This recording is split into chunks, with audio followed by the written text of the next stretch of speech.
ಆದ್ಯ ನ್ಯೂಸ್ನ ಸಮಸ್ತ ಜನತೆಗೂ ಸ್ವಾಗತ. ಚನ್ನಗಿರಿ ಪಟ್ಟಣದ ಶ್ರೀ ಕೊಟ್ಟೂರೇಶ್ವರ ಕ್ಲಿನಿಕ್ನಲ್ಲಿ ಯೋಗ ಶಿಬಿರವನ್ನು ಹಮ್ಮಿಕೊಳ್ಳಲಾಗಿದ್ದು, ಈ ಕಾರ್ಯಕ್ರಮವನ್ನು ಮಾವಿನಕಟ್ಟೆಯ ವೈದ್ಯರಾದಂತಹ ಡಾಕ್ಟರ್ ಪವಿತ್ರ ಸಂತೋಷ್ ಅವರು ಉದ್ಘಾಟನೆ ಮಾಡಿದರು. ಈ ಸಂದರ್ಭದಲ್ಲಿ ಅಪ್ಸರ ಒಂದು ಲಾಡ್ಜ್ನ ಮಾಲೀಕರಾದಂತಹ ಲೋಕೇಶ್ ಅವರು, ಹಾಗೆಯೇ ಆದ್ಯ ನ್ಯೂಸ್ನ ಸಂಪಾದಕರಾದಂತಹ ಸತೀಶ್ ಪವಾರ್ ಅವರು ಸಹ ಈ ಕಾರ್ಯಕ್ರಮದಲ್ಲಿದ್ದರು.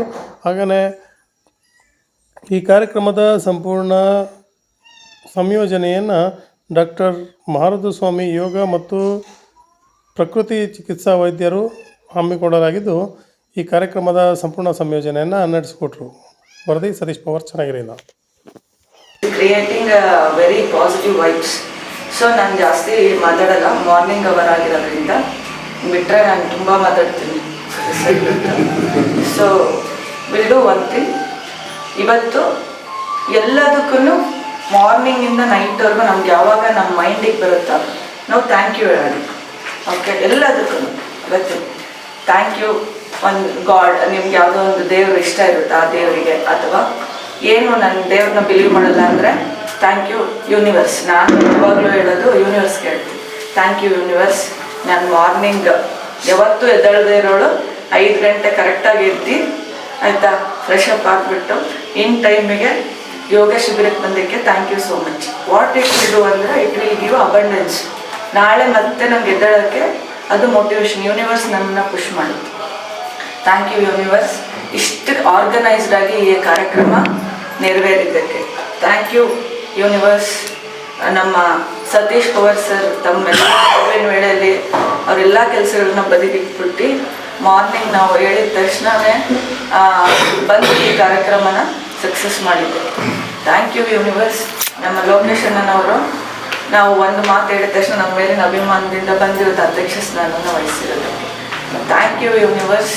ನಮ್ಮೆಲ್ಲ ಶಿಬಿರಾರ್ಥಿಗಳಿಗೆ ಕರೆಕ್ಟ್ ಟೈಮ್ಗೆ ಎಚ್ಚರ ಆಗಿಬಿಟ್ಟು ಅವರೆಲ್ಲ ಎಂಥೋಸಿಯಾಸ್ಟಿಕ್ ಆಗಿ ಕರೆಕ್ಟ್ ಆನ್ ಟೈಮಿಗೆ ಯೋಗ ಶಿಬಿರಕ್ಕೆ ಬಂದಿದ್ದಕ್ಕೆ ಥ್ಯಾಂಕ್ ಯು ಯೂನಿವರ್ಸ್. ನಮ್ಮ ಸ್ಟಾಫ್ ನಾವು ಹೇಳೋಲ್ಲ ಅವರಿಗೆ, ಅವರಾಗಿ ಅವರು ಸೆಲ್ಫ್ ಮೋಟಿವೇಟ್ ಆಗಿಬಿಟ್ಟು ಇವತ್ತು ಈ ಕಾರ್ಯಕ್ರಮನ ಇಷ್ಟು ಚೆನ್ನಾಗಿ ಆರ್ಗನೈಸ್ ಮಾಡಿ ಯಶಸ್ವಿ ಮಾಡಿ. ಸೊ ಈ ಥರ ಯಾಕೆ ಇವ್ನು ಹೇಳಿದ್ದು ಅಂದರೆ, ನಾನು ಯಾವುದಕ್ಕೆ ಥ್ಯಾಂಕ್ಸ್ ಹೇಳಬೇಕು ಅಂತಲೇ ಗೊತ್ತಾಗಲ್ಲ ನಮಗೆ. ಯಾವಾಗ ಇದನ್ನು ಹೇಳ್ತಾ ಹೋಗ್ತೀವಲ್ವಾ ಪಾಸಿಟಿವ್ ಥಿಂಗ್ಸ್ನ, ನಮ್ಮ ಮೈಂಡಿಂದ ನೆಗೆಟಿವ್ ಥಿಂಗ್ಸ್ ಎಲಿವೇಟ್ ಆಗ್ತಾ ಹೋಗುತ್ತೆ.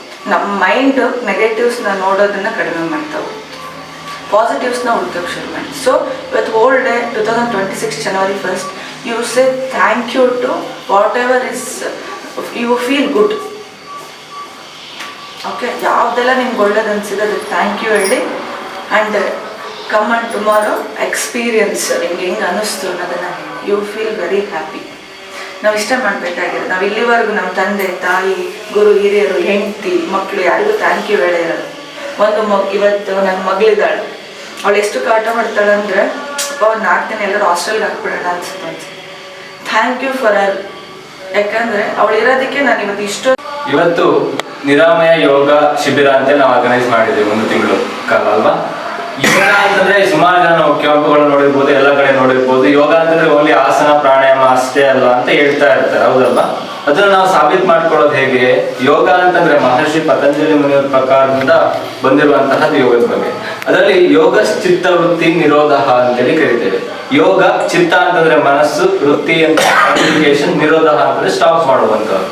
ಯೋಗ ಚಿತ್ತ ವೃತ್ತಿ ನಿರೋಧ ಅಂತಂದ್ರೆ it is a cessation and modification of the mind. ಅಂದ್ರೆ ಮನಸ್ಸು ಚಂಚಲವಾಗಿರುತ್ತೆ, ಮಂಗನ ತರ ಒಂದರಿಂದ ಒಂದ್ ಕಡೆ ಜಂಪ್ ಆಗ್ತಾ ಇರುತ್ತೆ, ಒಂದು ಕಡೆ ಏಕಾಗ್ರತೆ ಕಾನ್ಸಂಟ್ರೇಟ್ ಮಾಡಕ್ಕಾಗುತ್ತೆ. ಸೊ ಅದನ್ನ ನಾವು ಕಂಟ್ರೋಲ್ ತಗೊಂಡು ನಮಗೆ ಯಾವ ರೀತಿ ಬೇಕು ಅದನ್ನ ಹಿಡಿತದಲ್ಲಿ ಇಟ್ಕೊಳ್ಳೋಕೆ ಪ್ರಾಕ್ಟೀಸ್ ಮಾಡೋದು ಯೋಗ ಅಂತೇಳಿ ಹೇಳ್ತೇವೆ. ಅದಲ್ಲದೆ ಮನುಷ್ಯನ ಬಾಡಿ ಅಂದ್ರೆ ನೋಡ್ಲಿಕ್ಕೆ ಕಾಣಿಸ್ತಾ ಇದೆಯಲ್ಲ, ಇದನ್ನ ನಾವು ಅನ್ನಮಯ ಕೋಶ ಅಂತೇಳಿ ಕರೀತೇವೆ. ಟೋಟಲ್ ಆಗಿ 5 ರೀತಿಯ ಕೋಶಗಳು ನಮ್ಮ ದೇಹ ಮಾಡಲ್ಪಟ್ಟಿದೆ. ಅನ್ನಮಯ ಕೋಶ, ಪ್ರಾಣಮಯ ಕೋಶ, ಮನೋಮಯ ಕೋಶ, ವಿಜ್ಞಾನಮಯ ಕೋಶ, ಆನಂದಮಯ ಕೋಶ ಅಂತ. ಇವಾಗೆಲ್ಲ ನಾವೇನ್ ಎಕ್ಸರ್ಸೈಸ್ ಮಾಡ್ತೀವಲ್ಲ, ಯೋಗ ಮಾಡ್ತೀವಲ್ಲ, physical activity, that is giving the therapeutic yoga for ಅನ್ನಮಯ ಕೋಶ, ಓನ್ಲಿ ಕಣ್ಣಿಗೆ ಕಾಣಿಸುವಂತ ದೇಹಕ್ಕೆ. ಪ್ರಾಣಾಮಯ ಅಂತಂದ್ರೆ ನಾವು ಪ್ರಾಣಾಯಾಮವನ್ನ ಮಾಡ್ತೇವೆ, ಪ್ರಾಣಿ ಕ್ಯಾನಲೈಸೇಷನ್ ಟೆಕ್ನಿಕ್ ಅಂತೇಳಿ ಬರುತ್ತೆ. ಅದನ್ನ ಮಾಡೋದ್ರಿಂದ ಪ್ರಾಣಾಮಯ ಕೋಶದಲ್ಲಿರುವಂತಹ ಡಿಟಾಕ್ಸಿಫಿಕೇಶನ್ ಅಂದ್ರೆ ಮಲಿನತೆಯನ್ನು ಹೊರಗಡೆ ಹಾಕ್ಲಿಕ್ಕೆ ಹೆಲ್ಪ್ ಮಾಡುವಂತಹದ್ದು ಪ್ರಾಣಮಯ ಕೋಶ. ಮನೋಮಯ ಕೋಶ, ನೀವೆಲ್ಲ ಧ್ಯಾನ ಮಾಡ್ತೀವಿ, ಮೆಡಿಟೇಷನ್ಸ್ ಗಳೆಲ್ಲ ಮಾಡ್ತಿರಲ್ಲ, ಅದು ಮನೋಮಯ ಕೋಶಕ್ಕೆ ಟ್ರೀಟ್ ಮಾಡುವಂತಹ ಥೆರಪೀಸ್. ಆಮೇಲೆ ವಿಜ್ಞಾನಮಯ ಕೋಶ, ಈ ಕೌನ್ಸಿಲಿಂಗ್ ಆಗಿರ್ಬೋದು, ಡಾಕ್ಟರ್ ಹತ್ರ ಮಾತಾಡ್ತಿರಲ್ವಾ, ಮಾತಾಡಿದಾಗ ನಿಮ್ಮ ಮನಸ್ಥಿತಿ ಒಂದ್ ಸ್ವಲ್ಪ ಉಲ್ಲಾಸ ಅನ್ಸುತ್ತೆ, ಅದು ಕೌನ್ಸಿಲಿಂಗ್ ಆಗಿರುತ್ತೆ. ಅದೆಲ್ಲ ವಿಜ್ಞಾನಮಯ ಕೋಶ. ಆನಂದಮಯ ಕೋಶ ಅಂತಂದ್ರೆ ನಿಮ್ಗೆ ಪರ್ಟಿಕ್ಯುಲರ್ ಒಂದ್ ಸಾಂಗ್ ಕೇಳಿದ ತಕ್ಷಣ ಹ್ಯಾಪಿನೆಸ್ ಅನ್ಸುತ್ತಲ್ವಾ, ಇದೇ ಸಾಂಗ್ ಇಷ್ಟ, ಭಜನೆಗಳಾಗಿರ್ಬೋದು ಅಥವಾ ದೇವರ ಸಾಂಗ್ಗಳು ಕೇಳ್ತಾಗ ಹ್ಯಾಪಿನೆಸ್ ಬರುತ್ತಲ್ಲ, that is a therapeutic yoga for ಆನಂದಮಯ ಕೋಶ. ಅದೇ ರೀತಿ ಒಂದೊಂದು ಕೋಶಕ್ಕೂ, ಇದು ಒಂದೊಂದು ಎಕ್ಸಾಂಪಲ್, ಒಂದೊಂದು ಕೋಶಕ್ಕೂ ಸುಮಾರು ರೀತಿಯ ವಿವಿಧ ರೀತಿಯ ಟೆಕ್ನಿಕ್ಸ್ಗಳು ಇದಾವೆ ಅದನ್ನ ಕ್ಲೀನ್ ಮಾಡ್ಕೊಳ್ಳಿಕ್ಕೆ, ಆರೋಗ್ಯವಾಗಿ ಇಟ್ಕೊಳ್ಳಿಕ್ಕೆ. ಇದು ಪಂಚಕೋಶ ಥಿಯರಿ ಅಂತೇಳಿ ಕರೀತೇವೆ. ಈ ಪಂಚಕೋಶ ಥಿಯರಿಯಲ್ಲಿ ಥೆರಪಿಟಿಕ್ ಅಂದ್ರೆ ಚಿಕಿತ್ಸಾತ್ಮಕ ಯೋಗ ರೀತಿ ಯಾವ ರೀತಿ ಕೊಡ್ತಾ ಹೋಗುವಂತದ್ದು, ಇದು ಒಂದು ಪಾರ್ಟ್. ಅದಾದ್ಮೇಲೆ ನಾವಾಗ ಯೋಗ ಅಂತಂದ್ರೆ ಆಸನ ಪ್ರಾಣಾಯಾಮ ಅಷ್ಟೇ ಅಲ್ಲ, ಇದರಲ್ಲಿ ಭಗವದ್ಗೀತೆಯಿಂದ ಪುರಾಣಗಳಿಂದ ಹೇಳ್ತಾ ಹೋಗಿದರೆ ಕರ್ಮಯೋಗ, ಜ್ಞಾನ ಯೋಗ, ಭಕ್ತಿ ಯೋಗ, ಇದು 3 ರೀತಿ ಪ್ರಾಣ ಸಂಯಮ ಯೋಗ ಅಂತೇಳಿ ಕರಿತೇವೆ. ಆಯ್ತಾ ಸರ್, ಭಾವನೆ ಯೋಗ ಅಂತೇಳಿ ಕರಿತೇವೆ. ಇನ್ನು ಪ್ರಾಣ ಸಂಯಮ ಯೋಗ, ರಾಜಯೋಗ, ಕುಂಡಲಿನಿ ಯೋಗ, ಹಠ ಯೋಗ, ಲಯ ಯೋಗ, ಮಂತ್ರ ಯೋಗ, ಇವೆಲ್ಲ ಸಪರೇಟ್ ಯೋಗಗಳು. ಒಂದೊಂದು ಯೋಗದಲ್ಲಿ ಸುಮಾರು ರೀತಿಯ ಬರುತ್ತೆ. ಮತ್ತೆ ಈ ಕಾರ್ಯಕ್ರಮವನ್ನು ಆಯೋಜನೆ ಮಾಡ್ತಾರೆ. ನಿಜಕ್ಕೂ ಭಾರಿ ಅತ್ಯವಶ್ಯಕ ಅಂತಂದೇ ಹೇಳ್ಬೋದು. ಯಾಕಪ್ಪ ಅಂತಂದರೆ ಇವತ್ತಿನ ದಿನಮಾನಗಳಲ್ಲಿ ನಾವು ಸಾಕಷ್ಟು ಒತ್ತಡದಿಂದ ಬರುತ್ತೇವೆ. 10 ನಿಮಿಷ ಟೈಮ್ನ ಎಲ್ಲೂ ಸ್ಪೆಂಡ್ ಮಾಡಲ್ಲ. ಆದರೆ ನಮ್ಮ ಆರೋಗ್ಯಕ್ಕೋಸ್ಕರ ನಾವೆಲ್ಲೂ ನಮ್ಮ ಟೈಮ್ನ ಕೊಡಲ್ಲ. ನಿಜಕ್ಕೂ ಭಾರಿ ಚೆನ್ನಾಗಿ ಹೇಳೋದು ಪವಿತ್ರ ಮೇಡಮ್.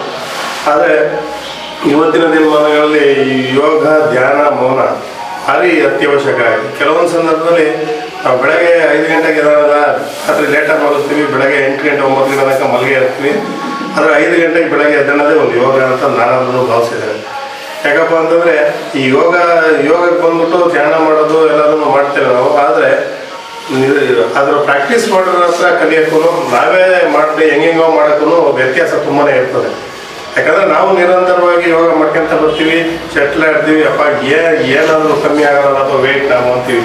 ನಿಜಕ್ಕೂ ಸತ್ಯ. ಯಾಕಂದರೆ ಮಾಡುವಂತಹ ವಿಧಾನಗಳಲ್ಲಿ ನಾವು ಮಾಡಿದಾಗ ಅದರ ಒಂದು ನಮಗೆ ಫಲಿತಾಂಶ ದೊರಕುತ್ತೆ. ಯಾಕಂತಂದರೆ ನಿಜವೂ ಮಾನದ ಸ್ವಾಮಿ, ಈಗ ನನ್ನ ಮಗಳನ್ನು ಸಹ ಇದೇ ಕೋರ್ಸ್ ಮಾಡ್ತಿರೋದು, ತಡಿಯನ್ನು ಬಂದಿದ್ದಾಳೆ. ಇನ್ನೊಂದು 2 ವರ್ಷ ಅಂದರೆ ಮತ್ತೆ ಪವಿತ್ರ ಮಾಡೋ ಹತ್ರ ಅವಳು ಬರ್ತಾಳೆ.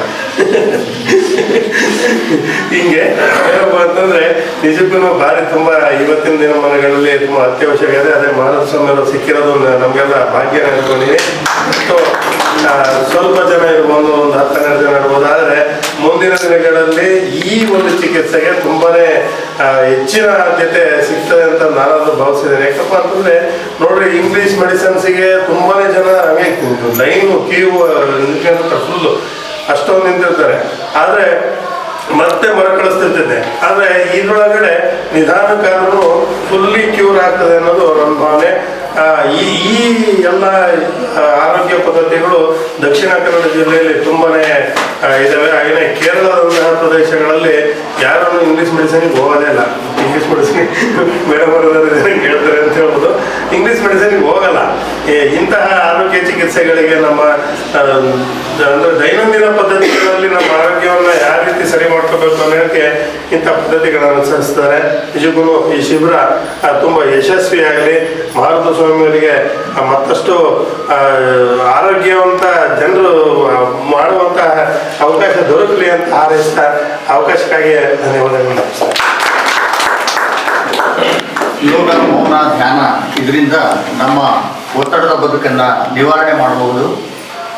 ಇಂತಹ ಅವಕಾಶವನ್ನು ಕಲ್ಪಿಸಿದಂತಹ ಉಭಯ ಡಾಕ್ಟರ್ಗೂ ಕೂಡ ಧನ್ಯವಾದಗಳನ್ನು ಅರ್ಪಿಸಿದಂತಹ ಅನುಕೂಲ ಆಗುತ್ತಿದೆ ಎಲ್ಲರಿಗೂ. ಯಾಕೆ ಏನು ಉದ್ದೇಶಪ್ಪ ಅಂತಂದರೆ, ನನಗೆ 10 ನಿಮಿಷ ಯೋಗ ಮಾಡೋಕ್ಕೆ ಹೇಳ್ಬಿಟ್ಟಿದ್ದಾರೆ. ನನಗೆ ಮನೆಯಲ್ಲೇ ಮಾಡ್ತೀನಿ, 10 ನಿಮಿಷ ಯೋಗ ಮಾಡ್ತೀನಿ.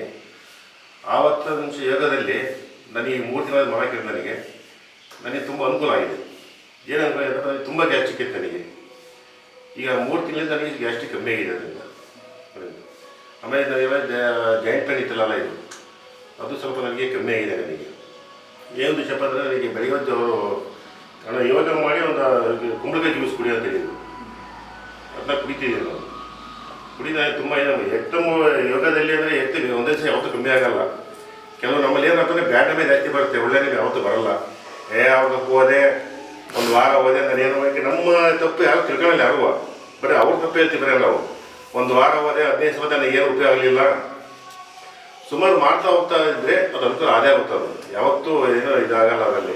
ಈ ಮೆಡಿಸಿನ್ ಏನಪ್ಪ ಅಂದ್ರೆ ತಕ್ಷಣ ಮೆಡಿಸಿನ್ ಮಾತ್ರ ಅಂದ್ಬಿಟ್ಟು ತಕ್ಷಣ ಕಮ್ಮಿ ಆಗುತ್ತೆ ನನಗೆ. ಅವಾಗ ನಾನು ಡಾಕ್ಟರ್ ಹತ್ರ ಬಂದು ಒಳ್ಳೆ ಡಾಕ್ಟರ್ ಮಾತ್ರ ಬೇಕಲ್ರಿ, ಆ ಡಾಕ್ಟರ್ ಹತ್ರ ಬಂದು ಒಳ್ಳೆ ಮಾತ್ರ ತಗೊಂಡ್ವಿ ನಾವು ಬೇಗ ಕ್ಲಿಯರ್ ಆಗುತ್ತೆ. ಯೋಗದಿಂದ ಏನಪ್ಪ ದಿವಸ ಬರ್ತಾ ಬರ್ತಾ ಬರ್ತಾ ಕಮ್ಮಿ ಆಗ್ತಾ ಹೋಗುತ್ತೆ. ನನ್ನ ಉದಾಹರಣೆ ನಾನೇ ಕಮ್ಮಿ ಆಗಿದೆ ನನಗೆ ಗ್ಯಾಸ್ಟ್ರಿಕ್ ಅಂದರೆ ಫಸ್ಟಿಗೆ ಒಂದು ವಾರ ಮಾಡ್ಬೇಕಾದ್ರೆ ತುಂಬ ಗಡ್ರಿಗೆ ಬರೋದು. ತಕ್ಷಣ ಬರ್ತಿದ್ದೆ ಇವ್ರದಾಗೆ, ಸರ್ ಸರ್ ನೀನು ಮಾಡೋಕ್ಕಂತ ನಾನು ಈ ಥರ ಗ್ಯಾಸ್ಟ್ರಿಕ್ ಬರ್ತಿಲ್ಲ, ಈ ಥರ ಬರ್ತಿಲ್ಲ, ಈ ಥರ ಗಡ್ರಿಗೆ ಬರ್ತಿದ್ದೆ ಅಂತಂದೆ. ಇಲ್ಲ ಅಣ್ಣ ನೀವು ಮಾಡ್ತಾ ಹೋಗೋದು ಬರ್ತಾ ಬರ್ತಾ ಕಮ್ಮಿ ಆಗುತ್ತೆ. ಈಗ ಎಷ್ಟು ಮಾಡಿದ್ರೆ ಗಡ್ರಿಗೆ ಬರ್ತಿಲ್ಲ ನನಗೀಗ. ಫಸ್ಟ್ ಒಂದು ವಾರ 15 ದಿವಸದಿಂದ ಫುಲ್ ಗಡ್ರಿಗೆ ಬರೋದಂದರೆ ಹೇಳ್ಬೋದಿಲ್ಲ, ಉರಿ ಬರೋದಲ್ಲ. ಈಗ ಅದನ್ನ ಮಾಡ್ತಿದ್ದೀನಿ, ಆ ಥರ ಏನು ನನಗೆ ಬರ್ತಿಲ್ಲ, ಗಡ್ರಿಗೆ ಏನು ಬರ್ತಿಲ್ಲ, ಸ್ವಲ್ಪ ಫ್ರೀ ಆಗಿದೆ ಗ್ಯಾಸ್ಟ್ರಿಕಲ್ಲಿ. ಆಮೇಲೆ ವೆಯ್ಟು ಸ್ವಲ್ಪ ಕಮ್ಮಿ ಆಗಿದೆ, ಅವರು ಹೇಳಿದ್ರೆ ಸ್ವಲ್ಪ ವೆಯ್ಟು ಸ್ವಲ್ಪ ಕಮ್ಮಿ ಆಗಿದೆ. 98 ಕೆ ಜಿ 94 ಕೆ ಜಿ ಬಂದಿದ್ದೀನಿ, ವೆಯ್ಟು ಕಮ್ಮಿ ಆಗಿದೆ. ಎಲ್ಲರೂ ಇದರ ಸದುಪಯೋಗ ಪಡ್ಕೊಳ್ರಿ, ತುಂಬ ಅನುಕೂಲ ಆಗ್ತಿದೆ ಅಂತ ನಾನು ಮಾತು. ಈ ಯೋಗ ಶಿಬಿರದ ಅನುಭವವನ್ನು ತಾವೇ ಅನುಭವಿಸಿ ಅದನ್ನು ವ್ಯಕ್ತಪಡಿಸಿದಂತಹ ಲೊಕೇಶನ್ ಅವರಿಗೆ 5 and 6 opposite direction ulta 1 2 3 4